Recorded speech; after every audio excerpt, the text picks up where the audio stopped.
দুইটা কাজ আমার কাছে অতীব খারাপ, মনে কিছু নিয়েন না।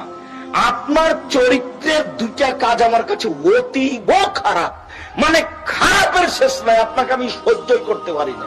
আপনি যে মানুষ সেটা আমার মনে হয় না। রাস্তাতে গাছ লাগিয়ে রেখেছেন কেন? প্রাচীরের বাইরে 24 ঘন্টার মধ্যে গাছ কেটে ফেলতে হবে, ইটের ঘর ভেঙে ফেলতে হবে। বেটা, এসব নোংরা চরিত্র ত্যাগ করতে হবে। দিন রাত বলে যাচ্ছি আমি রাজশাহী চাঁপাই নবগঞ্জের মানুষ, আপনার বুকের উপরে হাঁটি, দিন রাত আপনার গাড়ি রাস্তায় বেঁধে যাই, তারপর আপনি কোন লজ্জায় রাস্তার উপরে প্রাচীর দেন? মুহাম্মদ সাল্লাল্লাহু আলাইহি ওয়াসাল্লাম বলেছেন, যেখানে রাস্তা নিয়ে সমস্যা হবে সেখানে রাস্তা হবে ডবল। 24 ঘন্টায় ঘর বাড়ি ভেঙে দিতে হবে, দিয়ে রাস্তা আপনাকে করতে হবে, আপনার বাপ করবে। এটাই হিসাব। আপনার চরিত্র খারাপ, আপনার আচরণ খারাপ, আপনি রাসূল সাল্লাল্লাহু আলাইহি ওয়াসাল্লামের নীতিতে মানুষই নন।